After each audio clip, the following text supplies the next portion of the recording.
Yo guys, how's it going? Good to see you. Welcome back to another video. It is time once again for a first impressions. Yes, ladies and gentlemen, but here's the thing.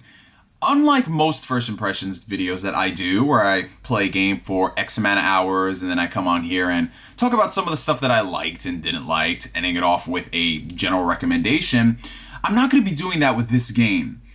However, I am going to direct you towards another video that I did where if you want to get my full, unfiltered thoughts of this game, go back and watch a video that I did in 2016. Yes, for a new game that released in 2018, I'm redirecting y'all to a first impressions video in 2016. Now that game in particular was a game that I was very much looking forward to as a huge fan of the franchise, and it ended up being one of my favorite games of the year.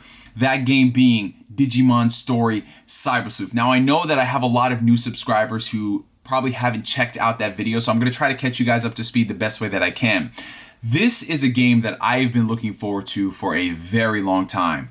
Not only as a fan of Digimon, but as a fan of anime licensed video games. As weird as that may sound, I was so excited that Digimon Story Cyber Sleuth was not only the first great Digimon game in a while, but it was a game first and foremost, and then they added the Digimon Code of Paint afterwards. This game right here was friggin' awesome. Now, while I did enjoy this game and I sunk 120 plus hours into it, there were a couple of things that kind of put me off. You know, just because I was a big fan of the series, I didn't want to ignore some of the more technical issues that it had, because this originally started off as a PlayStation Vita game, and then it was ported to PlayStation 4 when it came outside Japan. Now, being a person who was about the game first and foremost, it didn't bother me whatsoever because it still looked decent on PS4, but as it stands going forward into the future, you would expect that the sequel would take advantage of the hardware and they would make it the sequel that you were looking forward to. Fast forward 2 years later, and we have Digimon Story Cyber Sleuth Hacker's Memory, and that right there I know is going to be a mouthful of a title. So for the sake of the video, I'm going to be referring to the sequel as Hacker's Memory and the original as Cyber Sleuth, even though they both have Digimon Story Cyber Sleuth in the title. Weird. Anyways, let's move on to talking about this game, the sequel, if you will, and that quotation bunny ears, yeah, that's true, because this thing right here is a sequel, but at the same time it isn't. It's another game in the Digimon Story Cyber Sleuth subseries, but it's not the sequel that we were looking forward to. A lot of people were under the impression that, you know, the first game, since it was a Vita game, obviously they couldn't go above and beyond with it since they were just porting it to PlayStation 4 so they could localize it. You would think that the sequel would sort of have the Gravity Rush 1 to Gravity Rush 2 effect, where they actually go and take advantage of the hardware to give you a new and fresh experience. Yeah, no, this is essentially, if you love Digimon Story Cyber Sleuth, here's more of it, and that's it. Yeah, literally, that's it. Both of these games, you could stack them side by side, and if you, oh, well, this is already off to a great start. You could stack both these games side by side, and you honestly couldn't tell the difference outside of the main character. There's so much from the original Cyber Sleuth that is recycled in Hacker's Memory to the point where it's basically the same damn game. Now, don't get it twisted. I know that may sound like a negative thing to say about the game. Oh, you're basically saying that the game is not worth it. It's not the sequel we were looking forward to. No, that is not what I am saying at all. This game at its core is Digimon Story Cyber Sleuth. So if you were a person who really enjoyed the original game, a metric crap ton, if you sunk a ton of hours into it and you liked that sort of game, definitely pick up Hacker's Memory because you are going to be getting more of that. However, as a fan of the franchise, as a fan of just games having progression and becoming better and better as time goes on, I am kind of disappointed with Hacker's Memory because it's essentially exactly the same as the first game. Of course, they do introduce a couple of new mechanics, and the way that they address things here from a narrative perspective and stuff is different, but at its core, it's the same game that you played 2 years ago. It doesn't have that Gravity Rush 1 to 2 effect, the Uncharted 1 to Uncharted 2 effect. So, that being said, I am disappointed. However, that is not stopping me from having a ton of fun with this. Since I enjoyed Cyber Sleuth, coming back to this world, it just felt like home, man. But as weird as that sounds, like, oh, I'm really enjoying this, the sheer fact that it is the exact same game kind of, I guess, how do I say this? It kind of adds to my enjoyment, as weird as that sounds, because everything about the original Cyber Sleuth is recycled in Hacker's memory. All the same areas, all the same NPCs, the way you go about doing things, it's exactly the same in the sequel. So for better or for worse, you're going to either like it or you hate it. If you weren't feeling the original Cyber Sleuth, you're probably not going to like the sequel.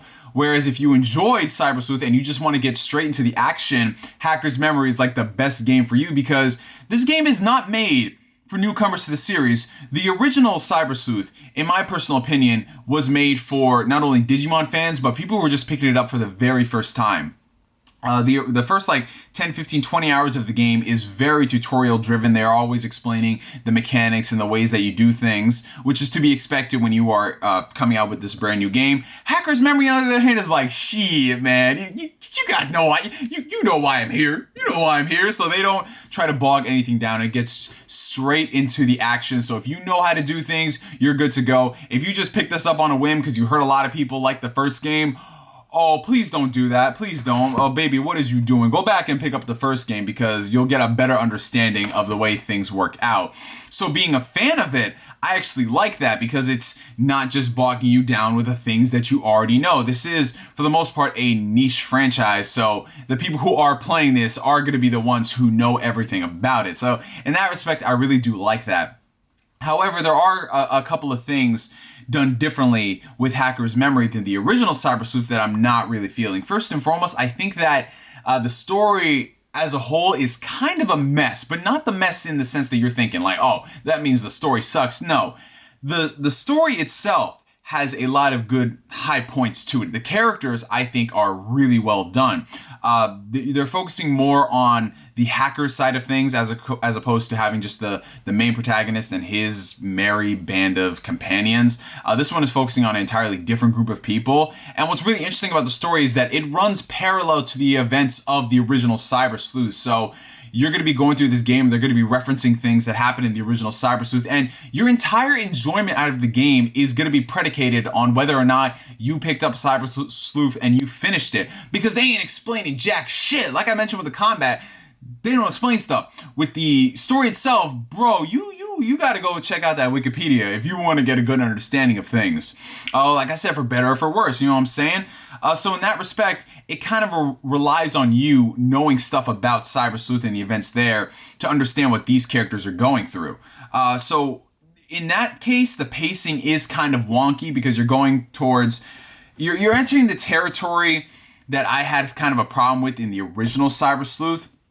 I enjoyed the story for what it was, but one of the things that kind of bogged it down was the mission structure and the pacing, because you would have like these really important main mission stories that were very good, that advanced the story, but somewhere along the way you'd get these mandatory side missions, if you will. They're side missions that really don't have that much relevance to the story, but they actually do matter in terms of progression. Like, you need to do these side missions in order for things to progress forward. And that's what really irked me with the original Cyber Sleuth, because you have all these good main missions, and then you have these side missions that, for the most part, are they're BS. They're side mission tier things, so you're not getting the same weight to it, but you're required to do it. It's not like The Witcher 3, where you have all your great main missions, but then you have the side missions that are on the same level of the main missions, but those are completely optional. Digimon Story Hacker's Memory still has those same issues, and it's something that really bogs down the pacing of the game, and I'm personally not a fan of it, because I'm really liking these characters and I'm liking where they're going, but since you don't have the overarching story to keep you going through these mundane side missions, here it's just like, okay, let's just get this over with, you know what I'm saying? So in that respect, that's kind of a negative aspect that I'm seeing with the game. Maybe things are going to be changing later on. Maybe the story does open up, but being realistic, since this does run parallel to the original Cyber Sleuth, I don't think we're going to get that same epic scale and scope that we got with the last one. I'm still enjoying the characters, so that is a plus, I guess. Now let's talk about some of the newer additions to the game. First and foremost, they completely revamped the online portion of it. I know a lot of people had problems with the original Cyber Sleuth in terms of connecting with friends and trying to set up battles. Here it is revamped, so you do have a a better time with the experience. I'm not one to really delve into online battles with Digimon. It's not really my forte, but from what I have seen in the game, in addition to some of the people who have played it, it does seem like they listen to the fan feedback for that. That's something else that they did listen to with the fan feedback. There's a lot more Digimon this time around. I believe they introduced, 100 more Digimon, and there's still more on the way. They're always patching in new Digimon with the DLC. So similar to the original Cyber Sleuth, where you had a lot of post-release content of new Digimon for free and they added in the burst mode, you're going to see the same stuff with Hacker's Memory. So plus to Namco Bandai for being able to do that and keeping the game thriving with its longevity, because when you're playing this game, you're not necessarily playing it because it has this epic story. You're playing this because you love breeding the Digimon and you love being able to play with these characters that you grew up with, more so than just, oh, I'm playing with the characters. Now, these Digimon have all their specific traits and their actions, and there's just something rewarding about digivolving your Digimon to the max level and then going into something like the burst mode and just all those cool things, like pimping out your entire squad like it's Persona is just freaking dope, man. So like I mentioned, it's the same sort of game, but it's just expanded upon with the new Digimon and the stuff that you can do with them.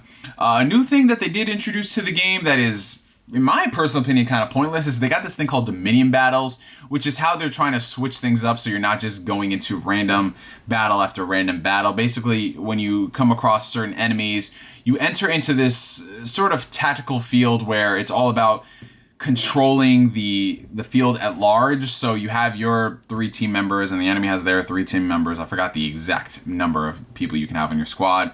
But basically it's about controlling the points. It's domination, if you will. So you can control all of this area right here and you get like 5 to 10 points, and then you battle the enemy for the control of their dominion. And I mean, it's an extra thing to break up the monotony of the battles, but to be honest, it's not really something that it will make or break the game. It's not something that, wow, you need to play this game, it's a sequel. But at the same time, it's not something that really freshens things up and gives you a new experience. It's just kind of there. You know what I'm saying?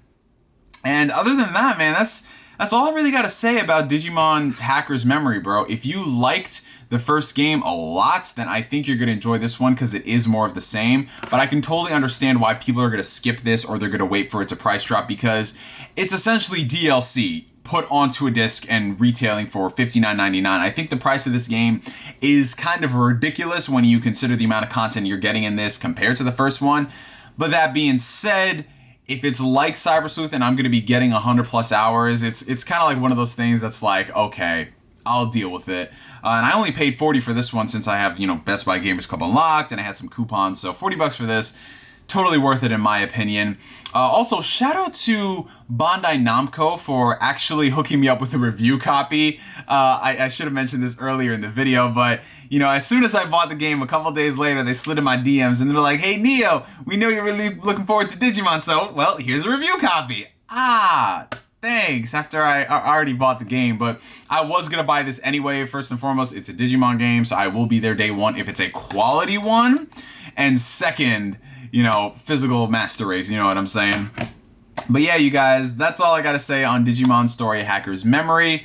Let me know down below in the comment section what you guys think about this game. Does it get better as time progresses, and do they introduce more things that, differentiate this one from the original Cyber Sleuth, or it's pretty much, what you're getting into. So, hey, have fun on the journey. For me, for now, my name is NGS signing out, and like always, I will catch you guys later. Peace.